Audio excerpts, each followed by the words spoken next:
guys! Welcome back again to my channel, Bella's Vlog. Tagal-tagal din tayong hindi nakapag-upload ng long form video. And in today's video, i-share ko sa inyo kung paano nga ba tayo kikita sa YouTube short. Ayan ang ating topic for today's video. Tinry ko yan, yung mag-upload ng mga videos sa shorts. And ayun nga guys, mayroon siyang konting kita. Pero hindi siya katulad na long form na may ad. So ibig sabihin mas mataas yung kitaan sa long form video. Paano nga ba tayo kikita doon? Yun, isa lang naman ang kailangan mong gawin. Syempre, mag-upload ka, mag-isip ka ng content o mag-upload ka ng mga content na yung talagang mag-viral. Yan, yung mag-viral kasi ang binabayaran po ng YouTube sa shorts ay yung ating mga views. Kung mayroon kang 10,000 views, malamang may $1 ka. So, kailangan mayroon kang upload na mag-viral. Yan. Like, on yung isang video ko, kumita siya ng $5. $5 guys, $5. Not bad, diba? Kasi naman sa mag-upload ka, tapos wala ka namang kita, di mag-upload ka lang at the same time kumikita, o diba? Meron akong 50,000 views.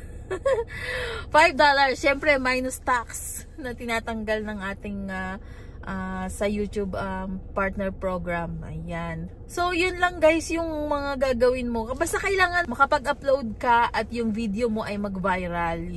Yun talaga yung the best doon para kumita yung sa shorts mo.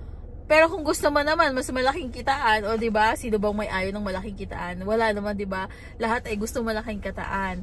Di mag-upload ka na lang, gumawa ka ng content at i-upload mo dun sa long form video. Next time guys, upload ako ng mga videos ko dito sa long form, mga tutorial on paano mag-upload ng mga videos sa YouTube, kung paano ma-monetize sa YouTube. Ayan guys, please follow my YouTube channel. Please subscribe to my YouTube channel. And thumbs up na rin. O, diba? Ang saya-saya. Ang ganda-ganda ng aking gear ngayon. Ang taba-taba na. Tumataba na talaga tayo. Gawa na winter na naman. Always pag winter talagang hindi ka pagpapawisan. No? Back to the topic. Ayun. Uploading. Continuous uploading of your videos sa shorts. At make original content. And make it viral. Like for example, i-share nyo siya sa Facebook. So lahat ng mga social media na pwede mong ma-share yung link ng iyong video. So yung iba makikita, tapos ma-share. Malay mo, diba? Hindi naman pare-pareho ng gusto ang mga tao. Yung iba magustuhan yung video mo, ganyan. Yung iba naman ay hindi. Iba-iba. Pero guys, usually, ang nakakapag-support sa ating mga video ay mga hindi natin talaga kilala. Kaya, wag nyo na lang isipin kung sino yung mga kapitbahay nyo, kamag-anak nyo, kaibigan. Although, sumusupport din naman yung iba. Pero usually talaga, karamihan, based on my experience, ang mga sumusuporta talaga ay yung mga followers or viewers and subscribers mo na hindi mo naman sila mga kilala. Yun. Totoo yun. 101%. Yun. Yun talaga yung susuporta sa mga videos mo. Kaya, upload lang ng upload. Yun lang mai-advise ko sa inyo. Upload lang ng upload. At soon, pag na-monetize kayo, ay kikita rin yung mga videos nyo. And siya nga pala guys,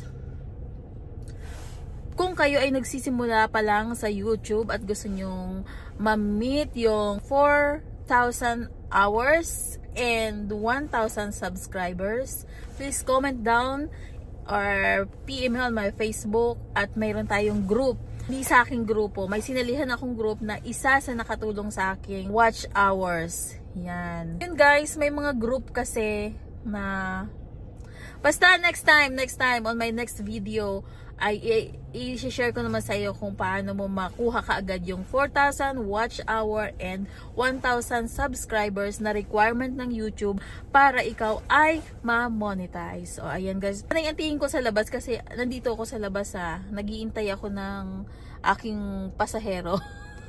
Ayan, pero yan guys, pakita ko muna sa inyo yung labas. Medyo nag-i-snow na dito sa Ontario. Okay? I'm gonna show you guys yung outside. Okay? Jaran! Yan yung labas. At ayan, medyo nag-i-snow na. Mainit ngayon. At ayan, hinihintay ko ang aking passenger. Passenger!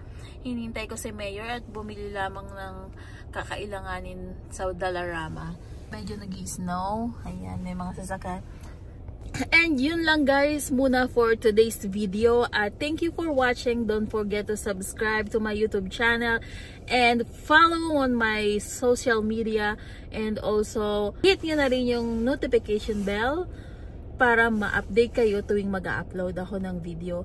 And I promise you guys, ngayon magiging active na ako sa YouTube at mag-upload ako ng mga update, buhay ko dito sa Canada, at syempre some tutorials and cooking. Yeah, as you know guys, my YouTube is mixed videos. I don't have any specific content for my videos. Ito ang YouTube channel ko na ito guys ay mixed videos. So I'm gonna share with you my life here in Canada, tutorial, cooking, etc. So yun lang guys, thank you for watching and see you again in my next video. Bye!